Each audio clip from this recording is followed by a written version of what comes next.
Panorama group, जो सोचता है वो करता है। आपके अपने सपनों का आशियाना।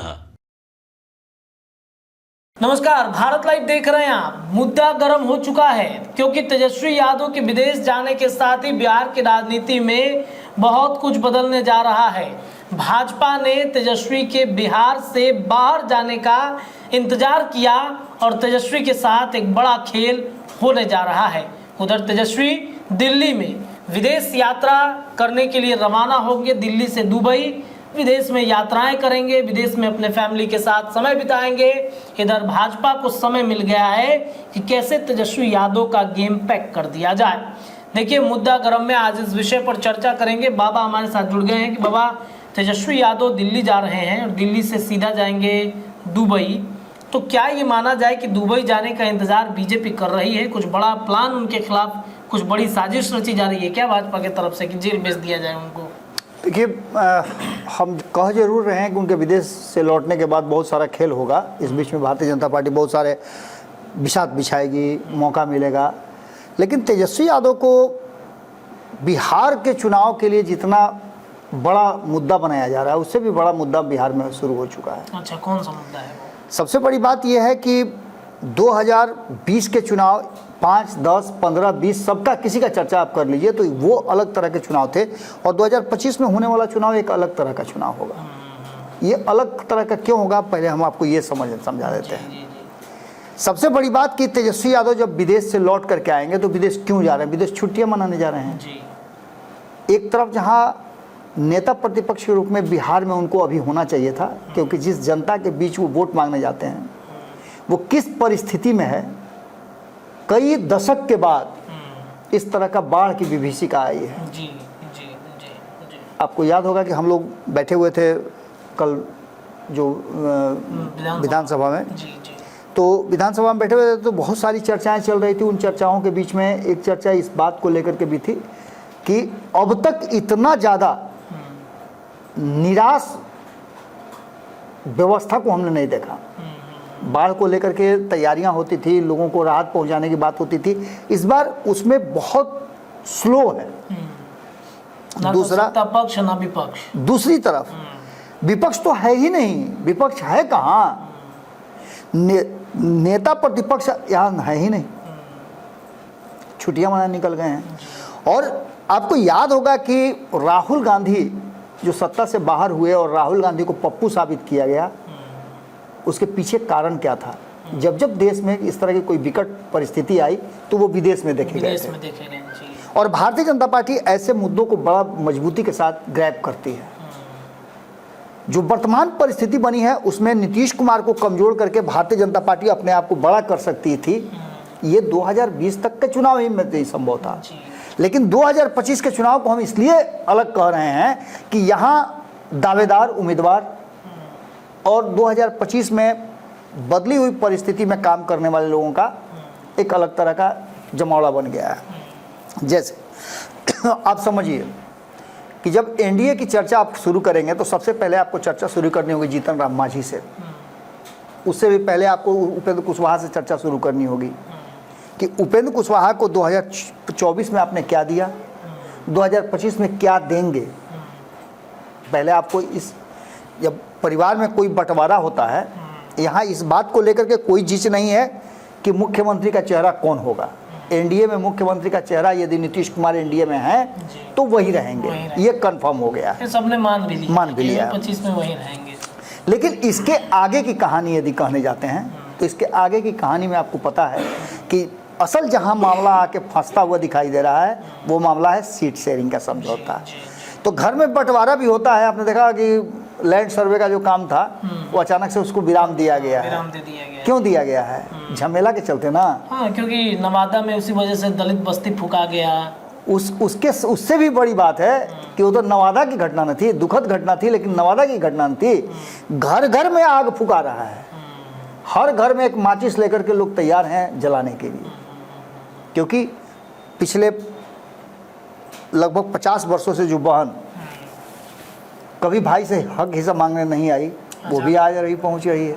क्योंकि तब और अब की स्थितियां बदल गई हैं। अगर आपके पास 1 बीघा ज़मीन है, उससे आप जी खा रहे थे, तो अगर उसके बगल से 4 लेन निकल गया है तो आपको अन्न उपजाने की जरूरत नहीं है, नोट उपजेगा वहां से। जी बिल्कुल बिल्कुल। और कब किस जमीन पर अचानक सरकारी मतलब रोड बन जाए, कब किधर क्या निकल, ये सारी परिस्थितियां कहीं ना कहीं बंद करना पड़ा। अब जो बिहार में 2025 के चुनाव की तैयारी शुरू हो गई है, उसमें 3-4 पॉइंट बहुत महत्वपूर्ण है, जिसको लेकर के कहा यह जा रहा है कि तेजस्वी यादव भी इस बात को समझ रहे हैं कि 2025 में बहुत कुछ खेल होगा। आपको याद होगा इससे पहले कई राज्यों में जहां गैर भाजपाई सरकार है वहां क्या हुआ है, मुख्यमंत्री तक को जेल में रहना पड़ा है, उप मुख्यमंत्री को जेल में रहना पड़ा है। ये परिस्थितियां बनी रही हैं। अब इन सारी परिस्थितियों में जो सीट शेयरिंग का समझौता हम बता रहे थे उपेंद्र कुशवाहा की बात, तो उपेंद्र कुशवाहा के बाद आपको जीतन राम मांझी के बाद आपको एक हिस्सा जो है बांट करके दे देना पड़ेगा चिराग पासवान का भी। 2020 में आपने नहीं दिया, क्या हुआ आपको सबको पता है। नीतीश कुमार और भारतीय जनता पार्टी कितना हिस्सा लेंगे, यहाँ आकर के बात अटकती है। और यही हम कह रहे हैं कि नीतीश कुमार हो सकता है कि यहाँ कोई फैसला ले लें, लेकिन नीतीश कुमार के पास कोई भी फैसला अब एनडीए से बाहर होकर के निकलने का नहीं नजर आ रहा है। वर्तमान जो बदली हुई परिस्थिति है उसमें फैसला लेंगे एनडीए के साथ ही लेना होगा उनको। अभी जो वर्तमान परिस्थिति है उसकी मैं बात कर रहा हूँ, वरना आगे तो नीतीश कुमार कुछ भी कर सकते हैं, नीतीश कुमार के लिए कुछ भी संभव है। लेकिन अभी जो परिस्थिति बनी है उसमें नीतीश कुमार को पता है कि उनके सामने 2 बड़े विकल्प हैं, तीसरा चौथा पांचवा भी है, लेकिन बड़े विकल्प में सबसे बड़ा विकल्प जो है वो है कि जो प्रशांत किशोर हैं वो किस तरह की लड़ाई लड़ेंगे। आपको याद होगा कि प्रशांत किशोर को लेकर के हमने कई एपिसोड किए हैं। प्रशांत किशोर अलग अलग जो मापदंड है या जो अलग अलग जो आने वाले 2025 के चुनाव के लिए तैयारियां करनी है, रणनीति बनानी है, उस रणनीति में किन किन लोगों का योगदान होगा उन सभी को अलग अलग बैठा रहे हैं, अलग अलग हिस्से में बांट करके अलग अलग तरह से लोगों से बात कर रहे हैं। कल मेरी चर्चा हो रही थी, उनकी पार्टी के एक वरिष्ठ सदस्य हैं, उनसे मेरी चर्चा हो रही थी। उन्होंने चौंकाने वाली बात कही, और चौंकाने वाली बात ही नहीं कही, मैंने आंख से बहुत कुछ देखा भी है। आपको याद है जब प्रशांत किशोर से हमारी मुलाकात हो रही थी जी, उसके पहले कौन सी ऐसी पार्टी है जिस पार्टी के लोग रात के अंधेरे में लाइट ऑफ करके अपनी गाड़ी का और बोर्ड बैनर उतार करके नहीं पहुंचे थे। बिल्कुल सच्चाई यही है कि बड़े बड़े धुरंधर वहां पर पहुंच रहे हैं, चाहे वो कांग्रेस का हो, हर पार्टी का, किसी का नाम लेने की जरूरत नहीं है। बिहार में जो भी स्थापित दल है उनके अगर हायरार्की देखी जाए तो 1 नंबर से लेकर के दूसरे नंबर तक, यानी फर्स्ट रैंकिंग के जो लोग हैं, जो चुनाव लड़े थे, लड़ रहे हैं या आगे लड़ेंगे, वो लोग भी शामिल हैं। सेकेंड लाइन के लोग भी हैं जो इस इंतजार में थे कि उन्हें टिकट मिलेगा, वो भी उस लाइन में खड़े हैं। और उस लाइन में और कई लोग खड़े हैं जिनको प्रशांत किशोर ने दावा जो किया है कि 243 पे लड़ेंगे, वो आखिर किसके दम पर किया है, खुद तो लड़ेंगे नहीं। जो उनके यात्रा से लोग छांट बीन करके आए हैं वो 243 नहीं पूरा हो रहे हैं, क्योंकि आधा बिहार अभी उन्होंने नापा है, आधा बिहार तो बाकी है। तो ऐसी स्थिति में 243 कहां से पूरा होंगे। तो ये 243 वही लोग होंगे जो फर्स्ट और सेकंड रैंक के अलग अलग राजनीतिक दलों के लोग, जिनको टिकट नहीं मिल रहा है, वो वहां अपने लिए जगह तलाश कर रहे हैं। कई लोगों से बातचीत लगातार चल रही है। इसके साथ साथ अब इसमें सबसे बड़ी बात यह है कि जब नीतीश कुमार के बारे में हम बात करते हैं कि नीतीश कुमार कहीं नहीं जाएंगे, भाजपा ने इस तरह का घेराबंदी इस बार कर दिया है। और प्रशांत किशोर सामने आकर के, प्रशांत किशोर के बारे में चाहे जितना भी कह लिया जाए कि वो भारतीय जनता पार्टी की बी टीम नहीं है, या फिर जिन लोगों ने भी इस बात को लेकर के इनकार किया है कि बी टीम नहीं है, लिखित में तो नहीं है, लेकिन कहीं ना कहीं वो भारतीय जनता पार्टी के लिए ही काम कर रहे हैं। एग्रीमेंट अंदर साइन बिल्कुल। अब वो एक अलग चीज है रत्नेश। मैं जो बात कर रहा हूं कि अगर आप इस मोहल्ले से आगे निकलिएगा, रोड पे कहीं सड़क जो है टूटी हुई है, उसको आप अपने खर्च पे मरम्मत कर दीजिएगा, तो फायदा सिर्फ आपको होगा या बाकी के लोगों को भी होगा? बाकी के लोगों को भी होगा। प्रशांत किशोर जो काम कर रहे हैं उस काम में किसको डैमेज कर रहे हैं? ज्यादातर वो अभी तक तो डैमेज जिस तरह से वो कर रहे हैं और जिस तरह का उनका एक्शन है, उस एक्शन में वो 2 लोगों को डैमेज कर रहे हैं। मैं पहले भी बता चुका हूँ आपसे कि राष्ट्रीय जनता दल का जो है, कल हम एक खबर करेंगे, चर्चा गर्म है, मैं उस खबर में हम पूरा बारीकी के साथ बताएंगे कि क्या आंकड़े हैं और किस कारण से प्रशांत किशोर लगातार डे बाय डे एक स्टेप ऊपर जा रहे हैं। और नीतीश कुमार की मजबूरी होती जा रही है कि उन पर एक तरफ एंटी इनकम्बेंसी लागू है, उनकी महिला वोटर जो साइलेंट वोटर जिसको हम कहते थे, आपको याद होगा किसी साइलेंट वोटर के आधार पर हमने कहा था कि नीतीश कुमार का प्रदर्शन खराब नहीं होगा बल्कि नीतीश कुमार एनडीए को भी बचाएंगे। बिल्कुल, और बचा भी लिया उन्होंने। उनके साइलेंट वोटर ही थे। इस बार भी उनका वोटिंग परसेंटेज उठा के देख लीजिए तो 15 से ज़्यादा है। सब लोग पिछड़ गए हैं, नीतीश कुमार ही सिर्फ आगे हैं। अगर चिराग पासवान भी 100% दिए हैं तो उनको 30 सीटों पे आगे होना चाहिए था विधानसभा की, लेकिन 29 पर ही आगे हैं। लेकिन नीतीश कुमार ने नेक टू नेक फिनिश किया है, 12 सीट पे वो जीते हैं, 72 सीटों पे वो आगे चल रहे हैं। इसका मतलब है कि नीतीश कुमार के वोटर बिल्कुल उनके साथ इंटैक्ट है। लेकिन उन्हीं वोटरों में प्रशांत किशोर की बड़ी सेंधमारी हुई है।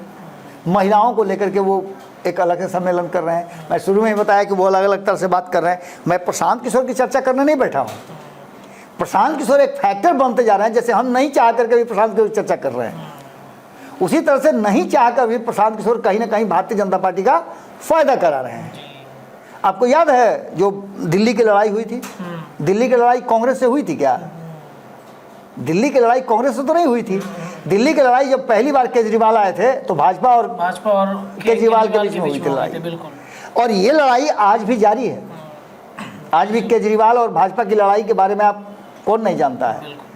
सब कुछ आपके नज़र के सामने है। किस तरह से मुख्यमंत्री की कुर्सी छोड़नी पड़ी, क्या हुआ क्या नहीं हुआ, कि नए मुख्यमंत्री को देना पड़ा, ये सभी चीज़ें हमको हमारी नज़र के सामने हैं। तो क्या बिहार में भी तेजस्वी यादव के वापसी करने के बाद जो लड़ाई तेजस्वी यादव से भाजपा की है, और उस लड़ाई में कई लोग लड़ाई जो लड़ रहे हैं, या तो भाजपा की बात कर लीजिए तो तेजस्वी यादव से लड़ रहे हैं, और प्रशांत किशोर की बात करें तो नीतीश कुमार से लड़ाई लड़ रहे हैं। तो ऐसी स्थिति में कहीं ना कहीं तेजस्वी यादव यदि मजबूत हैं, अगर थोड़ा डैमेज कर देते हैं प्रशांत किशोर, और थोड़ा भारतीय जनता पार्टी किसी अन्य रास्ते से, जैसा कि कहा जाता है, उनके लौटने के बाद लैंड फॉर जॉब वाली जो मामला है, उस मामले में उनके लौटते लगभग 10-12 दिनों का उनका टूर है जी। उनको 18 दिनों का उनको मिल भी गया इजाज़त, पटना छोड़ भी चुके हैं जी। सदस्यता अभियान इधर शुरू हुआ, इधर से वो क्विट कर गए। तो अब वो विदेश से लौट करके आएंगे, तब तक उनका वो जो लैंड फॉर जॉब वाला मामला है वो एकदम पूरी तरह से सतह पे होगा। तो सतह पे होगा तो उसका होगा क्या? क्योंकि चार्जशीट फाइल हो गई है, उस पर सुनवाई हो चुकी है, उस पर कई जांच हो चुकी है।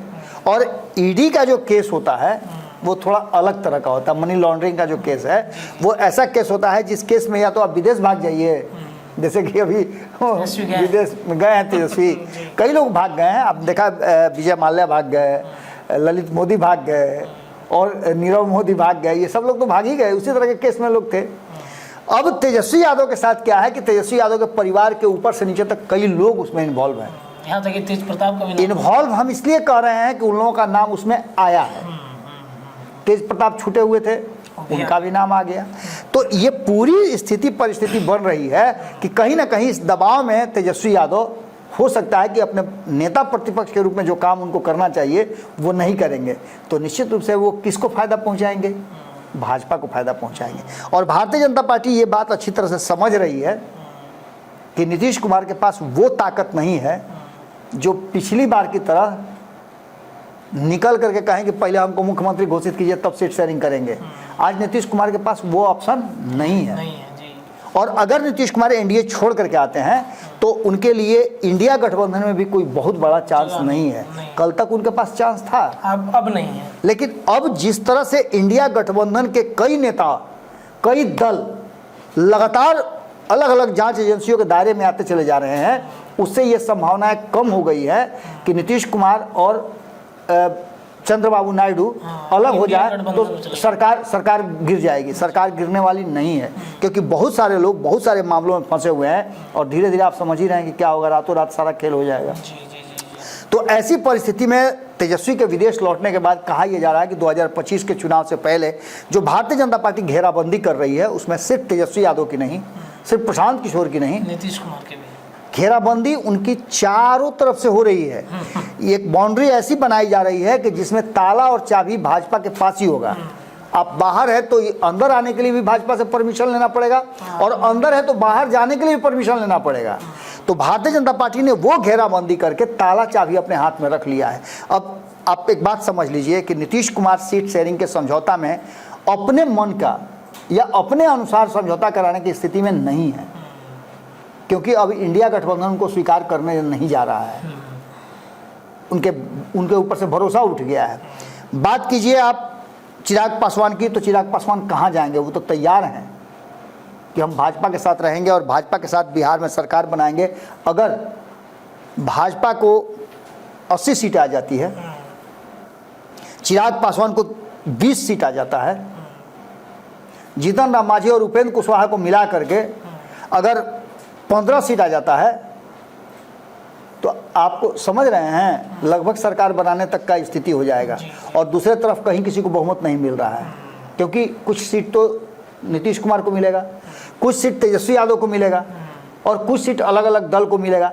इस बार अगर ज़रूरत महसूस हुई तो ये बात अच्छी तरह से जानते हैं मुकेश सहनी भी, चाहे किसी गठबंधन में रहे, वो जानते हैं कि अगर 5 भी उनके 4 भी 3 भी जीत करके आते हैं तो वो सत्ता जहां रहेगा वहां स्विच कर जाएंगे, क्योंकि पिछली बार की तरह वो नहीं कर सकते हैं। अगर उन्होंने पिछली बार राष्ट्रीय जनता दल को अगर समर्थन दे दिया होता तेजस्वी यादव को मुख्यमंत्री बनाने का, तो उनके पास उप मुख्यमंत्री बनने का भी मौका था, और यही मौका जीतन राम मांझी के पास भी था। वो भी अपने पुत्र को उप मुख्यमंत्री बना सकते थे, क्योंकि इनके पास 8 सीटें थी और इससे सरकार बन जाती थी। लेकिन तब भारतीय जनता पार्टी की घेराबंदी बहुत बड़ी नहीं थी। भारतीय जनता पार्टी के साथ साथ नीतीश कुमार की घेराबंदी थी, और इन लोगों को लालच था कि आगे हमको बहुत कुछ मिलेगा। अब वो स्थिति नहीं बनती हुई दिखाई दे रही है। भारतीय जनता पार्टी ने ऐसी घेराबंदी की है कि सरकार तो एनडीए की बनेगी अगर इसमें बहुत कुछ नहीं होता है तो। और प्रशांत किशोर बाकी जो बचा कुछ काम जो है वो पूरा करेंगे। चलिए देखिए, तो तेजस्वी यादव विदेश यात्रा पर गए हैं और इधर बीजेपी ने फाइल तैयार करना शुरू कर दिया है। आते ही बड़ा धमाका करेगी। फिलहाल इस वीडियो में इतना ही, लेकिन भारत लाइव पर चर्चाएं लगातार आप सभी दर्शकों के बीच हम करते रहेंगे। जुड़े रहिए अपने चैनल के साथ। बहुत बहुत धन्यवाद। पनोरमा ग्रुप, जो सोचता है वो करता है। अगर ये वीडियो पसंद आई और वह बिहार के राजनीति और बिहारियत से सरोकार रखेनी तो सब्सक्राइब बटन दबा के चैनल के सब्सक्राइब कर ली। ओजे एगो घंटी बा, ओकरा बटन दबा देला से कुल सटीक और मारक खबर रुआ मुफ्त में मिल जाई। अगर रुआ पत्रकारिता के हमनी के नया प्रयोग में सहयोग कर चाहतानी तो ज्वाइन बटन दबा दी। पेटीएम नंबर नोट कर ली 9386816700। धन्यवाद।